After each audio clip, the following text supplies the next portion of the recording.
Hindi! Naglupasay si Evelina matapos malamang pumanaw ng kanyang ama. Hindi maaari. Pakawalan niyo ko! Sigaw niya. Douglas, please! Gawan mo ng paraan para makalabas ako! Bakit ko naman nahayaang nasa labas ka? Kung sasagutin mong katanungan ko, baka pagbigyan pa kita. Sagot ng lalaki. Sige, ano yun? Basta kaya kong sagutin, sagot niya. Bakit takot na takot si Thea na makita ka? Tanong nito sa kanya. Natigilan siya. Bakit naman matatakot ang sarili kong anak sa akin? Aba, malay ko. Kaya nga tinatanong kita. Hindi ba? Bakit siya natatakot sa'yo? Tanong ulit nito sa kanya. Oo, wala. Wala akong alam sa sinasabi mo. Tanggi niya sa lalaki. Hindi ko alam kung bakit siya natatakot. Ikaw bang nagtulak sa kanya sa bintana? Nangangalit ang ngipin ni Douglas habang nakatingin sa kanya. Hindi ako. Si Shera. Siyang nagtulak kay Thea. Sagot niya sa lalaki. Douglas, maniwala ka naman sa akin. Huwag mong hayaan na sirain tayo ng babaeng yun. Please. Pakiusap niya sa lalaki. Wala siyang sinisira. Ikaw ang sumisira ng lahat. Sana noon pa man nalaman ko ng isa kang demonyo. Pati anak ko, nakuha mong saktan. Inis na sagot ni Douglas. Kung mahawakan niya lang si Evelina, sasakalin niya to. Hindi yan totoo. Umiiling na sabi ni Evelina. Hayaan mo makausap ko ang aking anak. Hayaan mo makalabas ako at makita ang aking ama sa huling pagkakataon. Wala nang pagkakataon para sa iyo, Evelina. Ikaw ang sumira ng lahat, kaya kailangan mo pagbayaran ito. Paano mo nagawa sa akin to, ha? Magsalita ka. Galit na sabi niya sa babae. Please, Douglas, kilala mo ko. Kilala? Hindi kita kilala. Hayop ka. Oras na magsalita si Thea laban sa'yo, sisiguraduhin ko na magsisisi ka at iisipin mo na wag na lang mabuhay sa mundong ito. Yun lang at tumayo na siya. Douglas, mag-usap tayo! Sigaw niya, subalit ang lalaki nagpatuloy sa paglalakad na parang hindi siya naririnig. Walang hiya kang, Shera ka.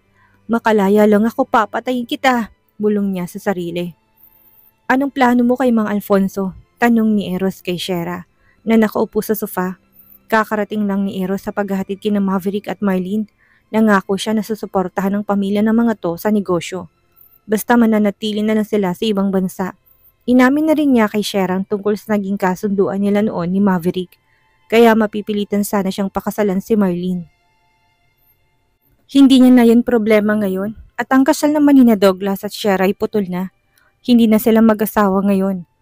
Wala akong plano sa kanila, tito. Hayaan mo na lang silang bilhin ng estudyante ng medicine. Pag-aralan siya para naman magkasilbi kahit naman lang yun ang katawan niya. Pagbabaliwala niya dito. Anong iniisip mo? Naupo siya sa katapat ng upuan ng babae. Tito, may tatanong ako sa'yo. Sabi niya sa lalaki. Ano yun? Si Gabriel ba? Ay anak ni Leila? Ha? Sino bang ina ni Gabriel? Natahimik si Eros saka nag-isip. Sa totoo lang, hindi ko rin alam kung sinong mommy niya.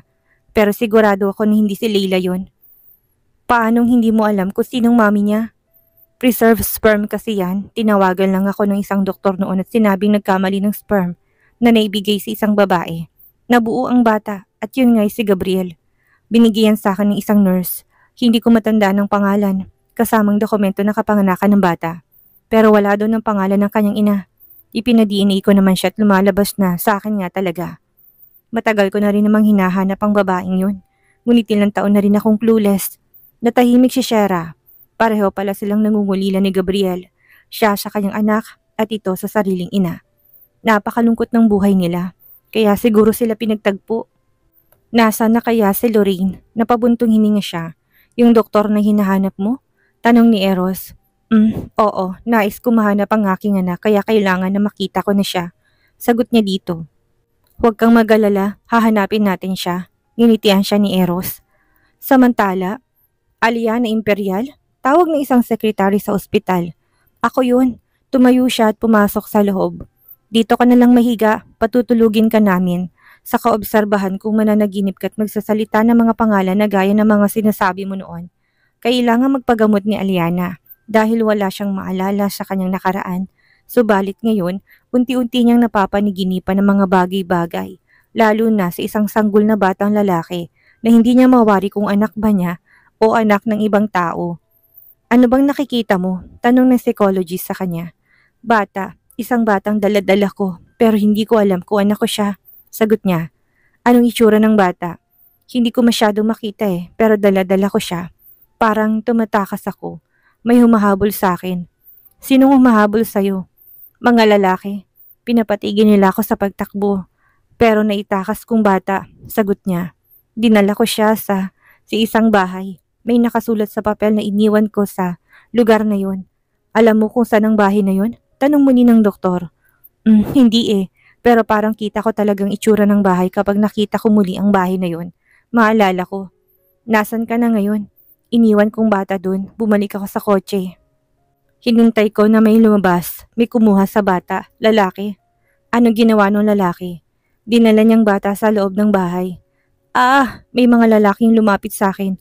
Wag! Bigla siyang ginising ng doktor. Kaya hindi niya na nakita kung sinong kumuha sa kanya.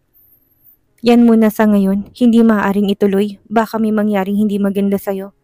Pero, ibang tinawag nila sa akin na pangalan, sabi niya dito. Anong pangalan? Tanong niya dito sa kanya. Dr. Rosales. Tama, yun ang tinawag nila sa akin. Imperial ang apelyido ko. Kaya nagulat ako na yun ang itinawag sa akin. Marahil may connection sa yung Dr. Rosales na sinasabi mo. Sabi nito sa kanya. Maaari bang wala na lang makaalam kung ano na pag-usapan natin? Sabi niya dito. Kahit kinamamad pa, huwag mo na lang ipapaalam. Bakit naman? Tanong nito sa kanya. Anong sasabihin ko sa kanila kapag nagtanong? Sabihin mo na lang na wala pa akong maalala. Pakiusap niya sa doktor. Nais mo bang malaman kung sino ka talaga? Ikaw si Aliana. Yun ang alam ng lahat, hindi ba? Kung ako si Aliana, bakit siya nakaraan ko sa mga panaginip ko? Isa akong doktor. Lagi ako may dalang bata na hindi ko mawari kung anak ko ba o hindi. Makakaasa ka naman sa akin. Huwag ka mag-alala. Ako nang bahala kina tita. Sabi nito sa kanya. Isa pa? Ano yon? Tanong niya dito. Huwag ka nang iinom ng mga gamot. Baka hindi makatulong sa iyo ang pag-inom ng mga gamot na ibinibigay nila. Ang tinutukoy ng doktor ay ang maintenance na gamot na ibinibigay sa kanya ng kanyang magulang. Pero sabi ng mama, kailangan ko inumin yun. Aliana, makinig ka sa akin. Wala ka nang kailangang inumin. Nais ko malaman mo rin kung anong iyong nakaraan. Mabuti nga't nilipat ka sa akin ni tita. Kung mananatili ka sa dati mong doktor, baka tuluyan na mabura ang lahat ng alaala mo. Bakit naman kaya nila nais burahin ang alaala ko? Tanong niya. Una, baka ayaw nilang balikan mong nakaraan. Pangalawa, anong pangalawa? Baka hindi ka nila anak. Sagot ng doktor. Kapag pinainom ka ng gamot ng mama mo, kunwari iniinom mo yon, huwag kang tatanggi. Magkunwari ka na lang. Naintindihan ko. Salamat. Tumayo na siya't naglakad patungo sa pinto. Tinawag siya ng doktor sa kanya yung nilingon. Huwag tayo magpapalitan ng mensahe. Bumalik ka na lang sa akin sa 2 linggo. Bilin nito sa kanya. Paglabas niya, nakatayo ang kanyang bodyguard sa harapan ng pinto. Nagtataka to kung bakit napakatagal niya sa loob. Nagkwentuhan lang kami saglit ni doktor. Sabi niya dito. Kanina pa tumatawag ang mama mo. Wala akong may sagot sa kanya. Sabi nito. Sana sinabi mo na lang na maraming pasyente. Nakasimangot niyang sagot. Paano madami ang pasyente? Alam niyang VIP ka, tinuuna ka ni Dr. Remo. Paano ko may dadahilan na maraming pasyente? Hay nako, ako na lang magpapaliwanag sa kanya. Ang hina mo namang dumiskarte. Inis niyang sabi. Walang nakakaalam na nagpapahipnotismo siya kay Dr. Remo. Nasabi lang ng doktor sa kanya na natutunan niya yon noong nasa China pa siya. Kaya niya sinubukan kahit na si Miggy, hindi alam ang ginagawa niya. Halika na nga at para ka namang hindi mapakaling aso. Yaya niya sa lalaki. Aliana, anak, kamustang check-up?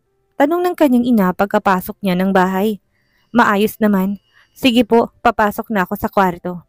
Anak, sandali lang, pigil ng kanyang ina. Yung gamot mo, inumin mo na muna. Sige po. Kinuha niyang inabot na tableta ng ina sa katubig tapos ininom niyang gamot. Pagkalunok ng tubig, nginitian niyang kanyang ina saka tumalikod na. Pagdating sa kwarto, agad niyang niluwa sa bowl ang gamot na nasa ilalim ng kanyang dila. Bigla siyang nag-isip ngayon. Nagising siya sa isang kwarto sa ospital at ang pangalawang tinatawag sa kanya ay Aliana. Pero sa kanyang mga panaginip, Lorraine ang kanyang pangalan. Paano mangyayari yun? Gayong may pamilya naman siya. Ang sabi ng mga to sa kanya, na aksidente daw siya at na-damage ang kanyang ulo. Yun ang dahilan kung bakit wala siyang maalala. Pero magmula nang hindi niya masyadong iniinom ang gamot na ibinibigay ng kanyang ina, parang nakakapanaginip siya ng mga bagay na tungkol sa kanyang nakaraan. Ibig ba nung sabihin, hindi Aliana Imperial ang pangalan niya kundi Lorraine? May anak ba siya? Pero sa pakiramdam naman niya sa kanyang sarili, hindi pa siya nabubuntis. Buo pang kanyang hymen noong makauna sa kanya si Miggy, kaya hindi niya anak yun. Pero bakit siyang may dala? Isa pang nais niyang masagot ay kung bakit parang kilala niya sina Shera at Douglas. Parang malapit sila sa isa't isa ni Shera. Naalala pa niya minsan nung tawagin siyang Lorraine ni Shera sa isang party. Doon nagumpisa na siyang magduda, kaya tinigilan niya ng araw-araw na pag-inom ng gamot. Marahil may alam si Shera tungkol sa kanya. Kailangan nilang magkausap. Ang problema kasi nila ngayon, si Shera ay dumadaan sa isang matinding pagsubok. Naawa siya sa kaibigan. Naisa na niya itong damayan, subalit paano? May pinagdadaanan din siyang pagsubok. Kinabukasan, Miggy, nagulat siya sa kanyang asawa. Dumating na pala to mula sa trip sa ibang bansa. Sabi ng maid natin sa bahay, dito ka daw umuwi, kaya dito ako dumiretso. Nakangiti siyang hinalikan nito. Sabi ka't mapaghanap ang halik na yon. Parang nagpaparamdam na may nais tong mangyari. Bigla niyang naalalan tungkol sa kanyang mga panaginip. Mahal, may sasabihin ako sa'yo, pero maaari bang atin-atin na lang muna? Sabi niya. O sige, ano ba yon? Naupo silang dalawa sa kama. Ramdam ni Miggy ang pagkabalisa ng kanyang asawa, kaya malamang importante ang kung anumang sasabihin nito. Kasi may iba akong nararamdaman, sabi niya. Ako rin, nagiinit ako sa'yo. Saka siya hinalikan muli ng kanyang asawa. Gagi, hindi yun. Ibang nararamdaman ko. Parang may iba akong pagkatao, tugon niya. Bipolar ka? Nakakunot ang noo ni Miggy nang tanungin siya. Hindi yun. May iba. Parang hindi ako si Aliana. Parang ibang aking pagkatao. Iba? Paano mo naman nasabi? Kasi may mga creepy akong panaginip. Tapos dumating yung isang kaibigan ko na psychologist. Nag-aral kasi siya sa China ng hypnotism. Yung parang hahanapin ko anong nakaraan ng isang tao. Nakatingin lang sa kanyang asawa. 20th century na ngayon, mahal. Naniniwala ka pa rin ba sa mga lumang style ng gamutan? Hindi, pero may dahilan kasi kung bakit ako naniniwala. Ano yun? Sa panaginip ko kasi, ang pangalan ko ay Lorraine. Isang pangalang unang itinawag sa akin ni Shera nung una kaming magkita. You mean, parang may connection kayong dalawa? Ganon? Oo, parang ganon na nga at habang tumatagal, parang unti-unti nabubuksan sa akin ang totoo kong pagkatao. Matapos kong tigilang inumin ng mga gamot na ibinibigay sa akin ni Mommy, mahina niyang sabi, napatingin sa kanyang asawa na parang nagtataka. Anong gusto mong gawin ko? Alamin mo kung anong gamot na iniinom ko. Kung totoong hinala mo, bakit kaya nais nilang makalimutan mo na tuluyan ang iyong alaala? Kahit si Miggy nagtataka matapos nilang malaman na isa yung klase ng drugs na magdudulot sa pagkalimot niya sa kanyang nakaraan. Hindi ko nga din malaman kung bakit, subalit sa palagay ko, may kinalaman yun kay Shera. Kasama siya sa mga panaginip ko. Para magkakilala talaga kami, sagot niya sa kanyang asawa. Gusto mo ba na hanapin ko siya? Tanong ni Miggy sa kanya. Busy pa siya, alam ko mabigat din ang pinagdaraanan niya sa pagkawala ng kanyang ina. Pero susubukan kong alamin kung anong connection naming dalawa, tugon niya. Pero palagi ko talaga na magkakilala kami. Napapaisip si Miguel, nais niyang tulungan ng kanyang asawa. Gusto niyang malaman ang katotohanan sa pagkatao nito. Alam niyang maaring madami ang relasyon nila, subalit malaki ang pagmamahal niya dito. Ang nasabi lang sa kanya ng magulang ni Aliana na aksidente ito 5 taon nang nakakaraan. Kaya hindi nito maalala ang lahat. Kahit na arranged marriage lang ang nangyari sa kanila, alam niya sa kanyang sarili na talagang totoo ang nararamdaman niya para sa babae. Akay-akay niya si Aliana palabas ng bahay nang makasalubong nilang mga magulang ng babae. Saan kayo pupunta? Tanong ng daddy ni Aliana sa kanila. Gabi na, masyadot dito na lang kayo manatili ngayong gabi. Nako daddy, itong anak ninyo parang naglilihi yata. Inaaya ko na kumain sa labas. Pagdadahilan ni Miggy.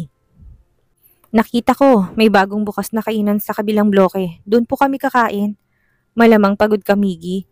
Hayaan mong ipagmaneho ko kayo. Kinuha ng ama ng isang susi ng sasakyan. Tara na. Nagkatingin na sina Miggy at Aliana.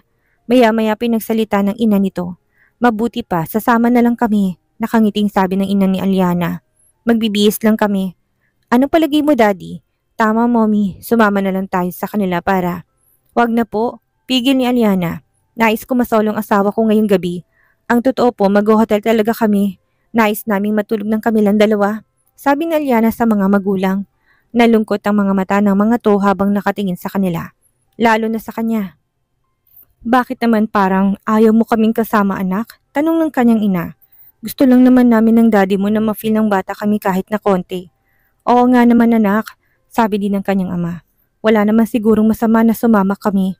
Mommy, daddy, mag-asawa kami. Gusto namin na minsang masolong isa't isa. Kararating lang ng asawa ko. Kaya nais namin na maging solong bagay na to. Pigil niya sa kanyang mga magulang. Bumuntong hiningang mga to, saka nagsalita ang kanyang ama. Sige na, baka nga nakakabala lang kami sa inyo. Umalis na lang kayo. Hihintay na lang namin kayo bukas. Sige po.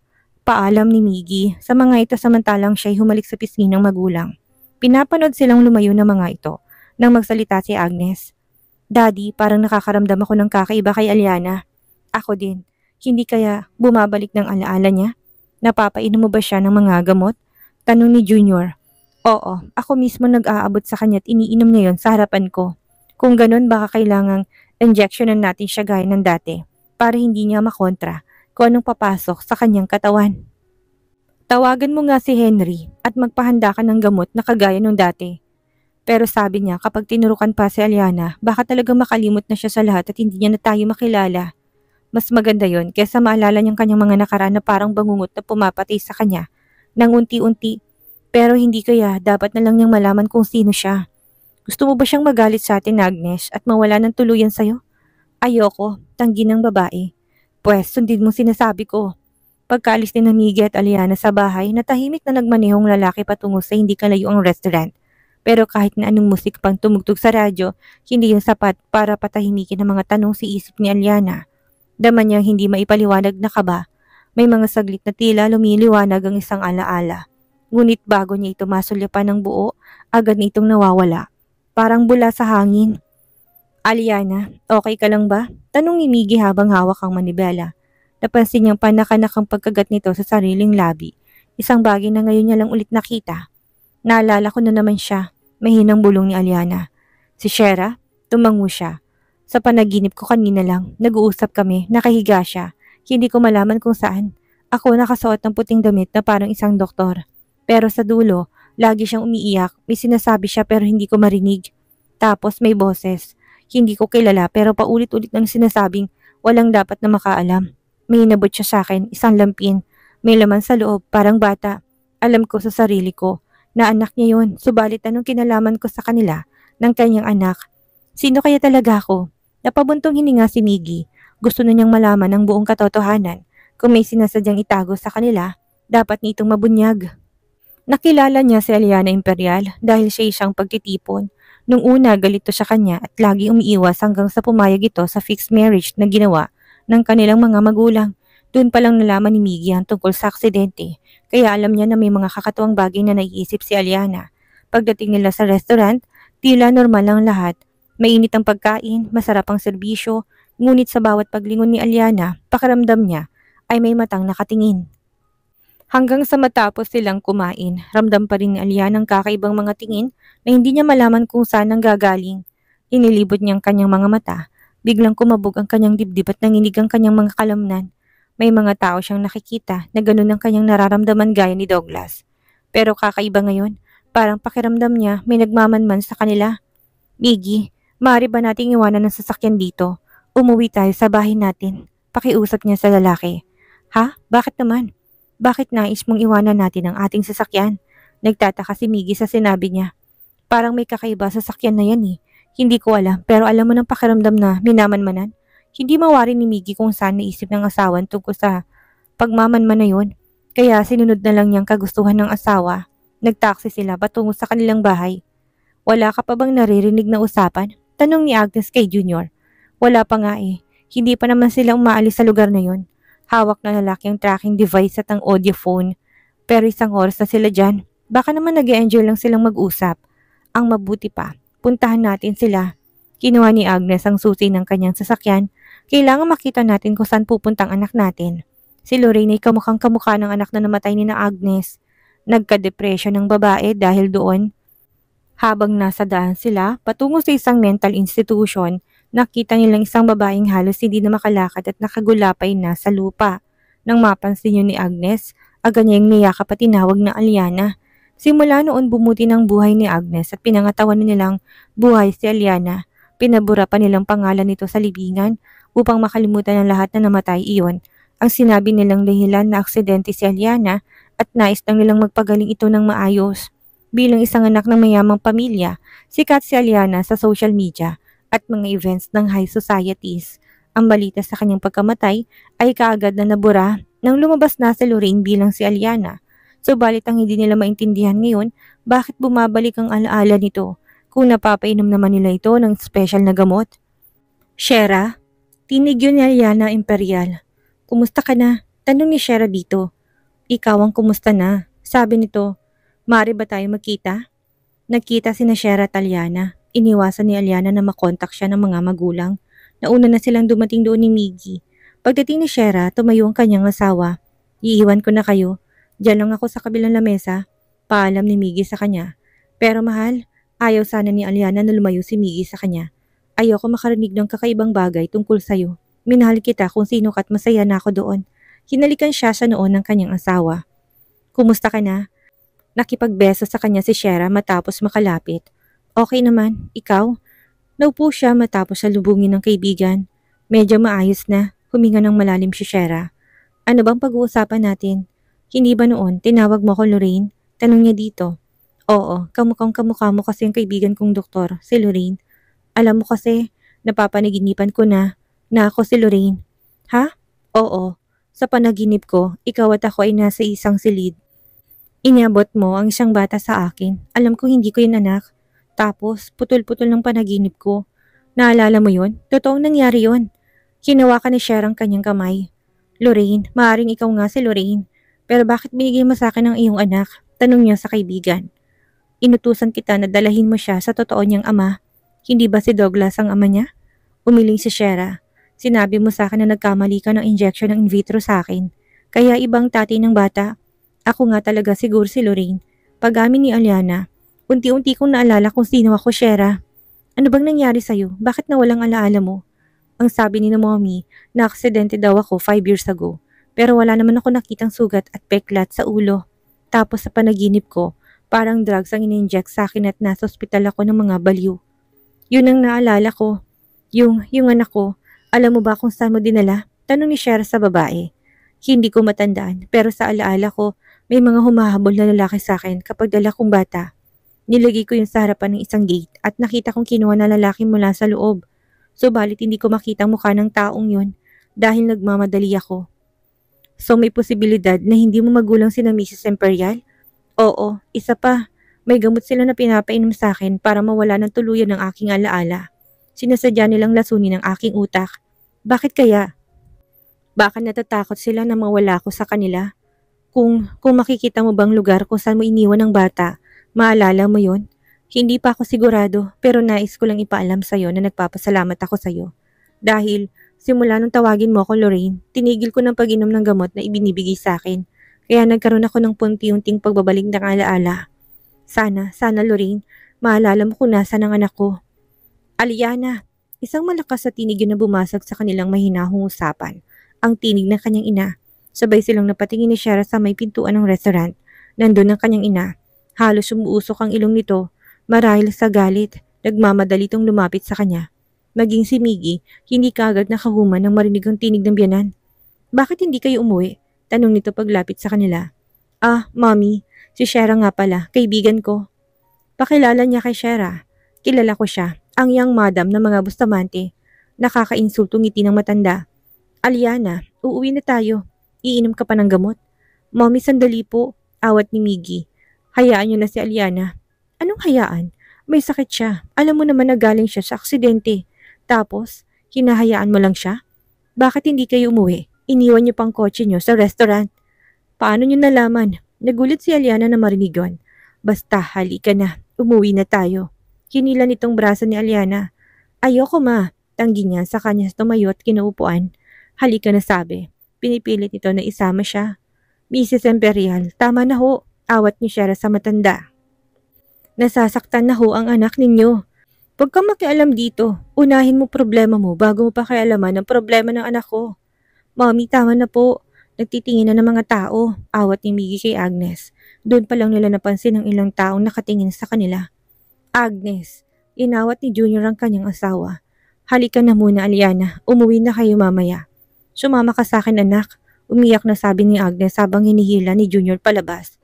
Aliana, pagkalabas ng mga Imperial sa restaurant, naiwan sina Aliana, Shera at Miggy sa isang masalimuot na katahimikan. Kitang-kita sa mukha ni Aliana ang pagkalito at bigat na nararamdaman. Pasensya ka na, Shera, bulong niya. Hindi ko inasahan na susundan kami ni Mommy. Umiling si Shera. Hindi mo kasalanan. Pero, seryoso yung sinabi ng mommy mo tungkol sa gamot. Talagang pinapainom ka pa rin nila? Tumango si Aliana. Oo, pero simula nang huli tayong nakita, palihim ko ng tinatapon ng gamot.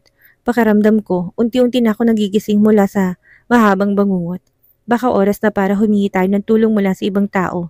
Sabat ni Miggy. Psychiatrist o kaya baka pulis na mismo.